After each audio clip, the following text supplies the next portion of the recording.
Hello friends, मैं doctor Anil Kumar Jain. आज एक नए टॉपिक के साथ। आज का टॉपिक है बौद्धकालीन शिक्षा पार्ट 2। मैं पहले बता चुका हूँ पार्ट 1 में, मैं उससे आगे चलता हूँ। आगे हम आते हैं कि बौद्धकालीन जो शिक्षा थी वो सैद्धांतिक भी थी और व्यवहारिक भी थी, मतलब किताबी ज्ञान भी था और व्यवहारिक था। तो उस समय का पाठ्यक्रम क्या था, हम पाठ्यक्रम पर आते हैं।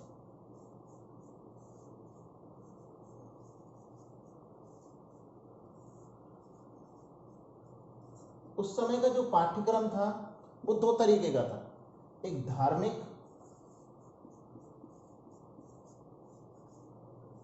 पाठ्यक्रम और दूसरा था लौकिक पाठ्यक्रम।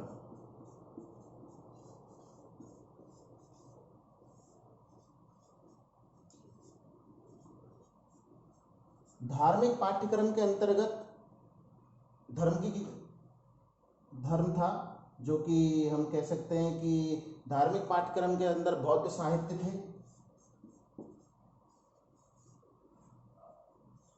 बौद्ध साहित्य और बौद्ध साहित्यों के अंतर्गत 3 ग्रंथों की शिक्षा दी जाती थी। 3 ग्रंथ जिनको हम त्रिपिटक कहते हैं, जिनको हम त्रिपिटक,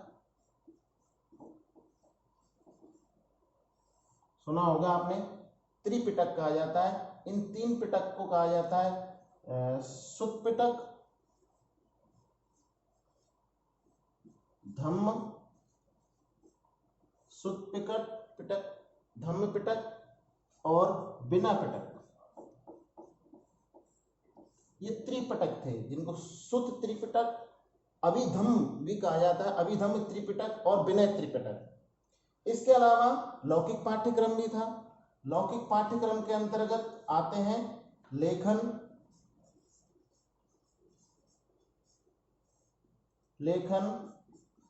गणित, चिकित्सा,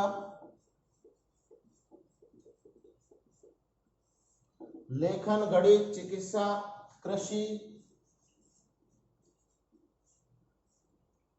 पशुपालन,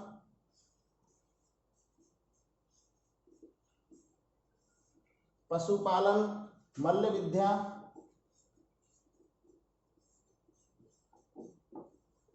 इसके अलावा कढ़ाई बुनाई,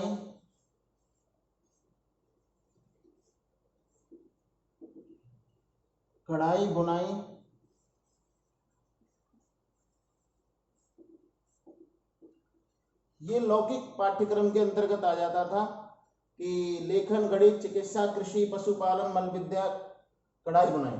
और एक था अपना धार्मिक, एक था अपना लौकिक। धार्मिक में बौद्ध साहित्य थे और बौद्ध साहित्यों में 3 ग्रंथ, त्रिपिटक, सुत्त, धम्म व विनय, ये 3 पिटक थे।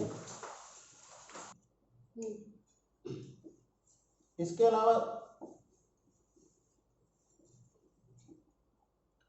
ये बौद्धकालीन जो शिक्षा थी, ये हम कह सकते हैं कि ये शिक्षा चांडाल,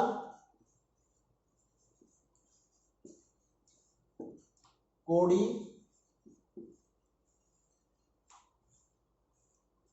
डाकू, कैदी,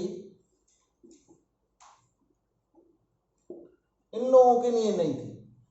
इन लोगों के लिए ये वाली शिक्षा, बौद्धकालीन शिक्षा वर्जित थी। हाँ, माता पिता की आज्ञा ना हो उन बच्चों के लिए भी ये वर्जित थी। आगे आते हैं हम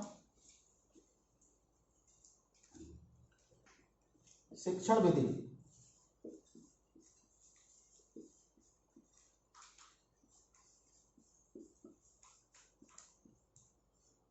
मैं पहली वीडियो में बता चुका था कि जो बौद्धकालीन शिक्षा थी उसका जो माध्यम था वो पाली भाषा थी। पाली के साथ साथ जन भाषा, जो सामान्य भाषा बोली जाती थी, वो भी थी। जन भाषा होने के कारण इस वाली शिक्षा का विकास और ज्यादा हुआ। लोग इससे बहुत ज्यादा जुड़े क्योंकि इसका माध्यम जन भाषा भी था। शिक्षण विधियों के अंतर्गत दोनों तरह की विधियां थी, लिखित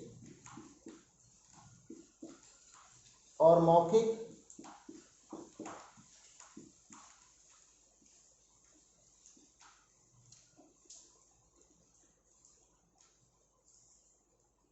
रटने पर ज्यादा जोर दिया जाता था, रटने पर ज्यादा जोर था। शिक्षण विधियों के अंतर्गत प्रश्नोत्तर,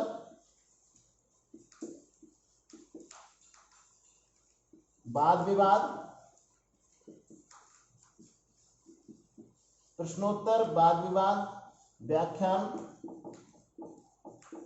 विधियों का प्रयोग किया जाता था। कभी कभी आवश्यकता होने पर देशाटन,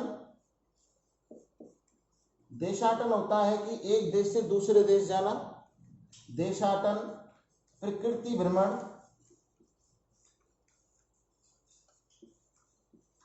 प्रकृति भ्रमण, विशेषज्ञ वार्ता,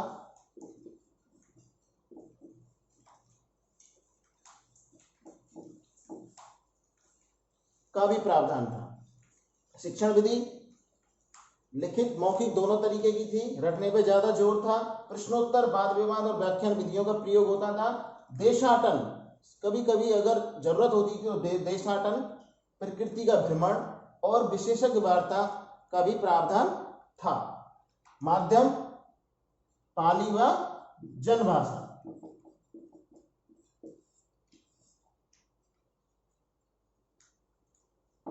आगे आते हैं हम, उस समय गुरु शिष्य संबंध कैसे थे? गुरु शिष्य संबंध,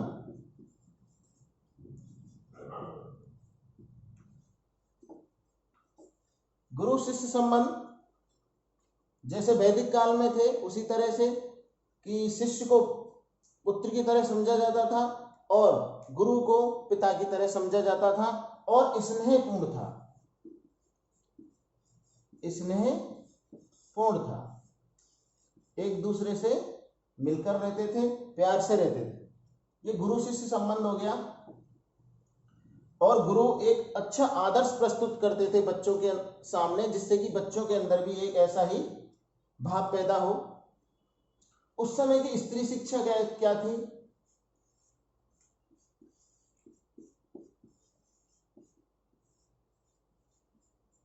बौद्धकालीन शिक्षा में स्त्री शिक्षा को प्रोत्साहन मिला। स्त्री भी शिक्षा ले सकती थी, ऐसा प्रावधान था। हम कह सकते हैं कि स्त्री शिक्षा को प्रोत्साहन भी मिला। और बुद्ध की जो विमाता थी, गौतम बुद्ध की विमाता या हम कह सकते हैं मौसी, इनका नाम था प्रजापति गौतमी। ये पहली महिला थी जिन्होंने संघ में प्रवेश लिया। जो बुद्ध की विमाता थी, स्त्री शिक्षा की शुरुआत हुई। आगे आते हैं कि उस समय की शिक्षा के केंद्र कौन से थे? शिक्षा केंद्र देखिए, तक्षशिला,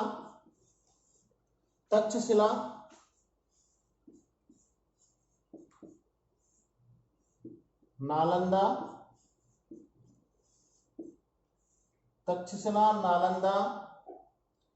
विक्रमशिला,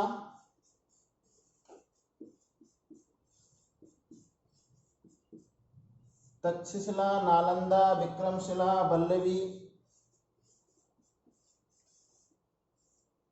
बल्लवी, मिथिला,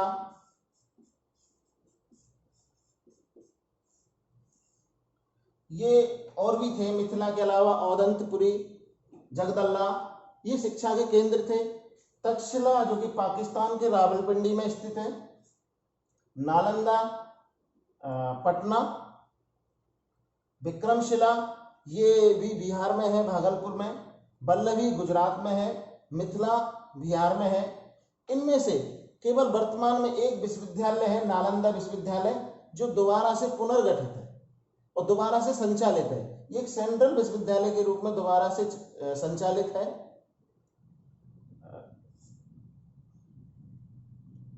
शिक्षा के केंद्र हो गए। अब आते हैं हम बौद्धकालीन शिक्षा के गुण। देखिए, सबसे पहले गुण तो यही था कि इसमें स्त्री शिक्षा को प्रोत्साहन मिला, स्त्री शिक्षा को प्रोत्साहन मिला। दूसरा हम कह सकते हैं कि इसमें पाली भाषा के साथ साथ जनभाषा का भी समावेश किया गया। पाली भाषा के साथ जनभाषा को भी सम्मिलित किया गया। इससे क्या हुआ कि इससे लोग ज्यादा जुड़ने लगे। ये एक अत्यधिक सुव्यवस्थित प्रणाली थी शिक्षा की,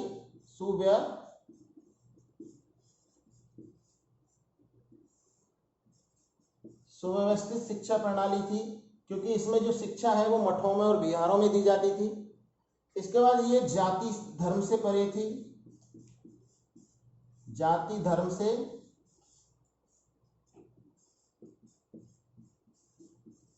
परे, ये भी इसका गुण था। इसके अंतर्गत सुव्यवस्थित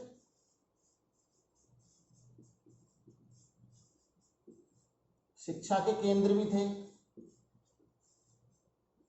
सुव्यवस्थित शिक्षा के केंद्र थे। और हम कह सकते हैं कि ये सांप्रदायिक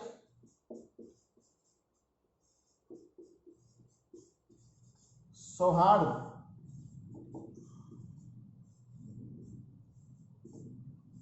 एक तरह से सांप्रदायिक सौहार्द को प्रोत्साहन भी मिला।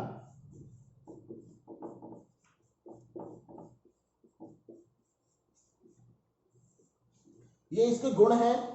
स्त्री शिक्षा को प्रोत्साहन मिला, पाली भाषा के साथ जनभाषा का भी समावेश, सुव्यवस्थित प्रणाली, जाति और धर्म से परे थी, सुव्यवस्थित केंद्र थे इसके, और सांप्रदायिक सौहार्द को प्रोत्साहन भी मिलता था। इसके साथ साथ इसके कुछ दोष भी हैं। दोष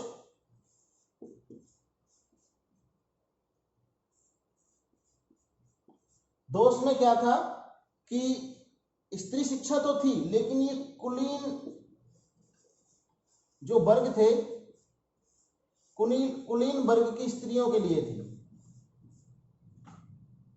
कुलीन वर्ग की जो महिलाएं होती थी, या हम कह सकते हैं कुलीन वर्ग की जो स्त्रियां थी, उनके लिए शिक्षा का प्रावधान था। कहीं ना कहीं अभी भी सभी महिलाओं के लिए शिक्षा नहीं थी। दूसरा हम कह सकते हैं कि ये कालांतर में विलासिता की ओर अग्रसर,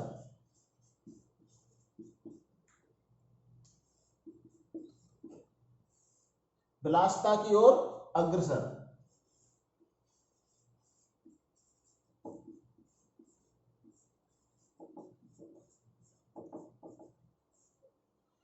बौद्धकालीन शिक्षा में क्या होता था कि उपसंपदा के बाद जो भिक्षु थे वो आजीवन ब्रह्मचर्य का पालन करते थे, गृहस्थ में नहीं आ सकते थे, और वहां पर महिलाओं का भी प्रवेश था। इससे क्या हुआ, धीरे धीरे वो जो भिक्षु थे वो विलासिता की ओर अग्रसर होने लगे। आगे लौकिक विषयों की उपेक्षा की गई। इसमें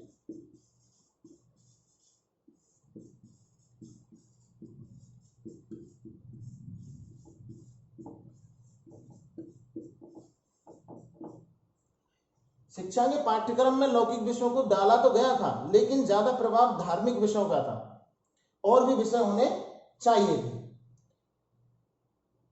ये हुआ हमारा आज का टॉपिक, बौद्धकालीन शिक्षा। दोस्तों, मैं आपसे एक अपील करता हूं कि जैसे मैं अपने परिवार से दूर यहां रह करके